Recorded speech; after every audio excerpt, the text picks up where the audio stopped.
E já estamos de volta ao vivo e em cores, agradecendo, é claro, o carinho, a sintonia e a audiência. Seja sempre bem-vindo, é bom demais ter você conosco nessa programação.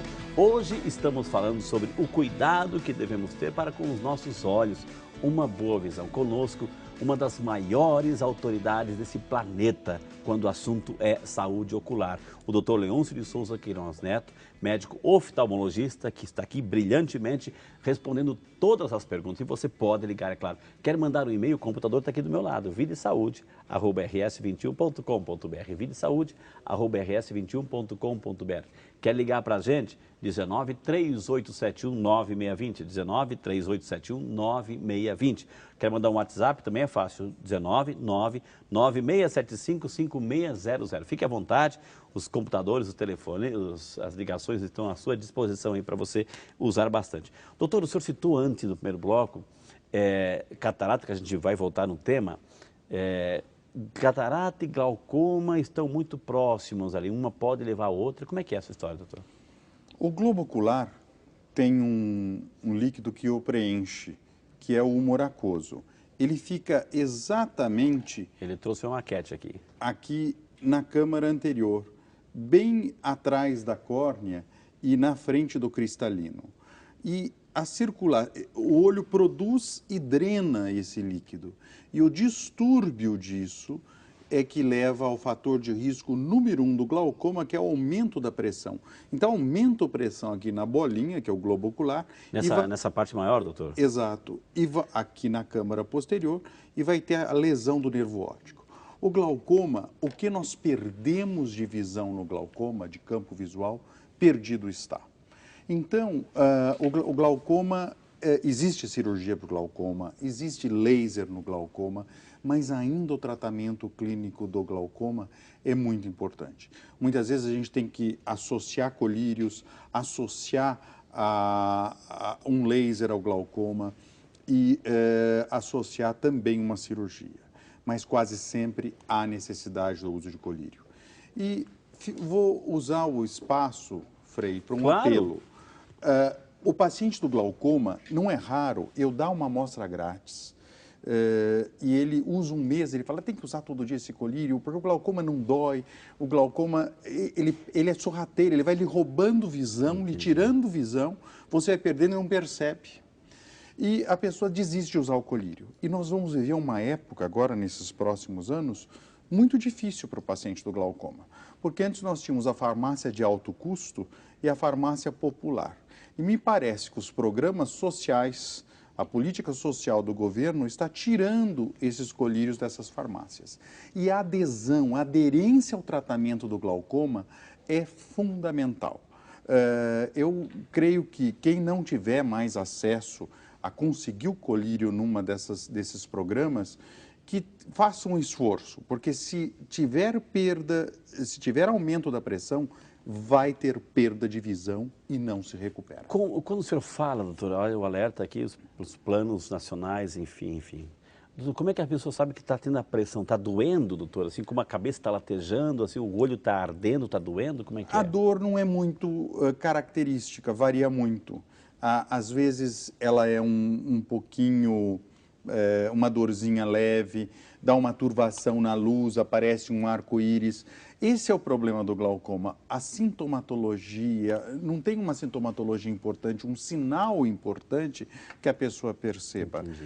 Nós temos que ficar alerta, quem tem casos de glaucoma na família, pessoas orientais, pessoas da raça negra, e altos míopes, porque tem uma dispersão pigmentar. Grupos de risco, doutor? São os grupos de risco do glaucoma. Entendi. E quem tem parente com glaucoma, tem que... o diagnóstico do glaucoma é oftalmológico, é na consulta oftalmológica. Entendi. Porque a consulta, ela não é só uma questão de ver o grau do óculos. Ela vai medir a pressão ocular, vai olhar o nervo óptico, vai saber o histórico, e aí é a porta de entrada para a saúde ocular. Doutor, a gente foi às ruas, né, para ouvir também os questionamentos do povo de Deus, e parece-me que tem uma pergunta relacionada ao tema que o senhor está falando agora. Vamos a ela.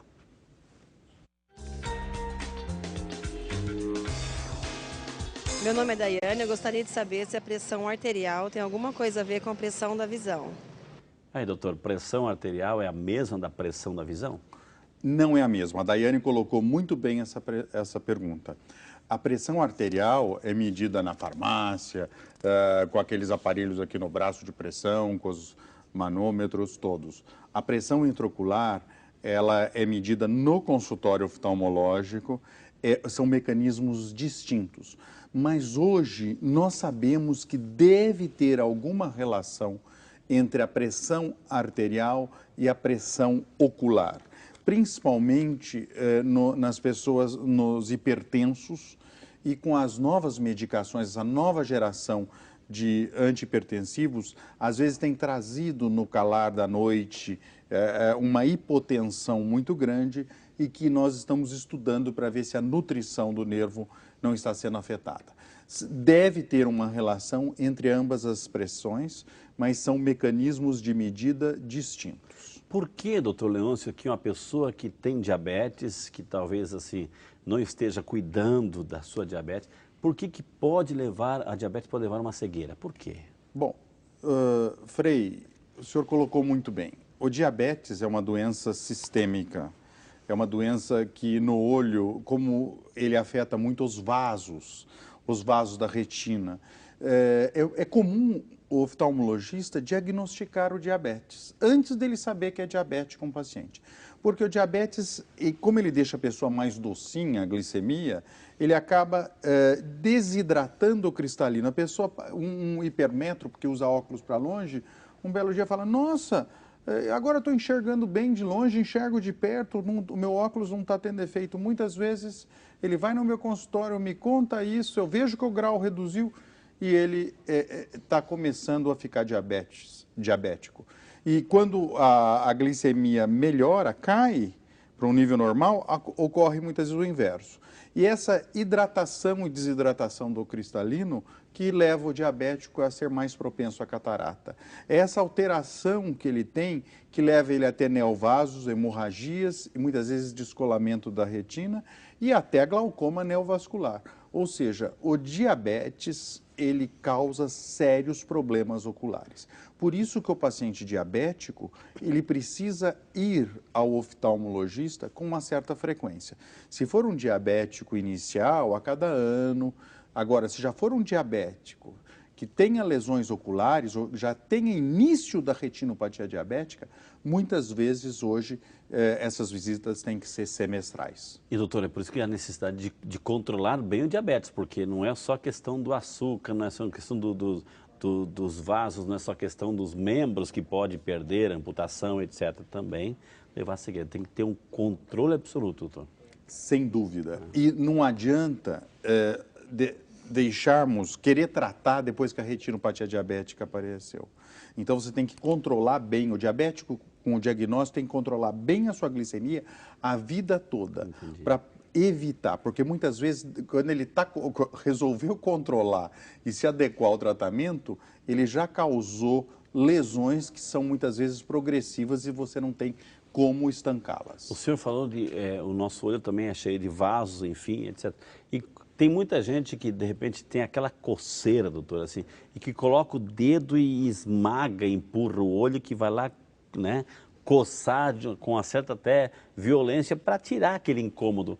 O que a pessoa está fazendo com o olho dela naquele momento, doutor? Ela está traumatizando tecidos oculares. Ela está traumatizando, machucando, entre aspas, tecidos nobres.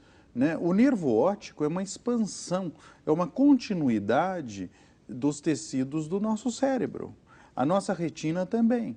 E sem contar que muitas vezes o alérgico, ele coça, ele danifica a córnea. Ele acaba coçando mais pela liberação das enzimas ativas que existem na superfície ocular e ele leva até a ceratocone. Hoje nós temos uma doença que afeta muito o jovem, que é o ceratocone, que é um aumento da curvatura corneana, que está intimamente ligada ao ato de coçar. Nós não, se há algo que o oftalmologista não gosta, é de paciente que coce o olho. É vedado para nós Isso. E o que a gente faz naquele momento todo, assim, o que é? Colocar o olho embaixo na torneira? O que é? O que é bom fazer? Deixar passar? Aguentar fazer aquele sacrifício, mas não colocar? Ou fazer uma massagenzinha aqui ao uma redor? Uma compressinha com uma água filtrada, fervida, gelada, né? Ali na própria, do refrigerador que você tem em casa, muitas vezes alivia muito isso. Se está no trabalho, levanta um pouquinho, vai lá no banheiro, enfim, passa Exato. uma aguinha de Ou leve. usar um colírio com uma lágrima artificial, algum colírio dessa classe. E, obviamente, de cada 10 alérgicos, 7 têm manifestações oculares. Assim como uma rinite alérgica. Por isso que depois de coçar o olho fica mais vermelho ainda, ou seja, machucou, traumatizou. Exato. Então, os indivíduos que têm alergia, a chance deles terem também alergia ocular é muito grande. E esses pacientes têm que usar colírios antialérgicos, têm que usar lágrimas artificiais, eles têm que estar educados a sair da crise da alergia com maior frequência e evitando sempre o ato de coçar. Doutor, o senhor citou várias vezes assim a palavra colírios, que é um produto, enfim. A gente sabe que no mercado existe, para cada tipo de doença, eu imagino que para glaucoma, para catarata, para miopia, para cada tipo de doença, para cada problema no olho, tem um colírio específico. Ou seja, a pessoa que tem lá em casa estocado colírios, que é do pai, da mãe, da avó, enfim, do vizinho, empresta o colírio e usa, aquilo em lugar de fazer bem, pode fazer muito mal, doutor. Pode até cegar. Por quê? Um colírio que um avô use no pós-operatório de uma catarata, de uma cirurgia ocular. Muitas vezes tem corticoide, tem cortisona. E ele guarda lá no armarinho do banheiro. Daí vai alguém lá que com o olho, que aconteceu alguma coisa, meio irritado, pega, usa o colírio. Ah, que colírio bom, deu efeito. Começa a usar, ele pode... Os colírios à base de cortisona, eles podem levar a glaucoma e catarata. O colírio não é uma aguinha qualquer. E, infelizmente... É uma fórmula química ali. Exato. Tem substâncias com poder... Poderosíssimas. Infelizmente, a nossa população, 70% não encara o colírio como medicamento e fazem uso da automedicação. E isso é muito indesejado. Qualquer medicamento, qualquer colírio, deve ser fruto de uma prescrição médica. Tanto que hoje os colírios que têm antibiótico são todos só sob receituário médico, porque estava havendo um uso indiscriminado e nós podíamos estar contribuindo para a resistência bacteriana. Tem, doutor, não precisa falar marca, mas tem aqueles tipos genéricos que tem a função somente de hidratar o olho, lubrificar o olho sem qualquer forma poderosa de uma coisa que pudesse fazer mal, doutor? Olha, nós temos duas classes aí, vamos dizer, de uso, de domínio popular. São aqueles colírios que você pinga para deixar o olhinho branco, que tem substâncias que são vasoconstritoras. Muitas vezes elas têm uma ação por algumas horas e conforme as pessoas vão utilizando, esse efeito fica menor, tem uma taquifilaxia, que são os vasoconstritores. Esses colírios não devem ser muito utilizados. E depois nós temos as lágrimas artificiais, que sem dúvida, hoje a gente precisa, porque quando a gente fica no computador, a gente pisca menos. E quando você pisca menos, você Resseca acaba não produzindo tanta lágrima, que é uma produção reflexa, e acaba tendo um olho seco. Então, nós vivemos no carro com ar-condicionado, nos ambientes com ar-condicionado, isso mexe também numa rarefação do oxigênio e nos faz ser obrigados a utilizar colírios que sejam lágrimas artificiais para evitar essa coceira, essa irritação ocular. Mas esses são de, como você falou, domínio público, eu posso chegar e eu quero um colírio de uma lágrima artificial, por exemplo, para comprar, para adquirir? Eu diria para você que não causam tantas alterações com uso a longo termo. Mas, se possível, sempre ter uma indicação de um oftalmologista. Doutora, aqui a Josefa de Andrade Silva, de Campina Grande, na Paraíba. Deus te abençoe, dona Josefa. Obrigado pela participação. Ela tem 54 anos, ela tem miopia no olho esquerdo, doutor. gostaria de saber se pode fazer uma cirurgia. Entrou contra o tema miopia. O que é miopia e, no caso dela, a dona Josefa, de 54 anos, se ela pode ou não ser recomendado fazer uma cirurgia, doutor? Muito bem colocada a pergunta da dona Josefa. A cirurgia da miopia já é praticada no nosso país há mais de 20 anos. Nós temos as técnicas LASIK, PRK, sempre com o laser, com excimer laser, hoje até com o laser, ela pode ser feita toda laser com laser de femtosegundo também, a gente utiliza 2 lasers. Por ela ter 54 anos, eu diria que ela, pela idade, pode operar. Mas precisamos saber o grau que ela tem, precisamos fazer um estudo muito pormenorizado da superfície ocular, uma tomografia da córnea. Precisamos saber se ela não tem outra doença ocular, se ela não tem um glaucoma, se ela não tem catarata. Então, hoje, nós temos uma preocupação muito grande com os exames pré-operatórios que vão predizer o resultado da cirurgia, quer seja refrativa ou mesmo a cirurgia de catarata. Gente, quantas informações valiosíssimas também. Olha, quem está aqui hoje, gente, uma das maiores autoridades no assunto que esse país, que esse planeta conhece, o Dr. Leôncio aqui. Nós vamos chamar o intervalo, depois na sequência nós vamos lá para Petrolina, lá em Pernambuco, a pergunta da nossa queridíssima amiga, a Bruna Lohane, a Bruna Palito Lohane, que escreveu, e também a dona Marli de Itajaí, Santa Catarina, são perguntas interessantes. Aliás, todas as perguntas são interessantes. Eu só não li ainda a sua, por quê? Então vai interagindo conosco. Esse é o Vídeo de Saúde, que volta já só para você.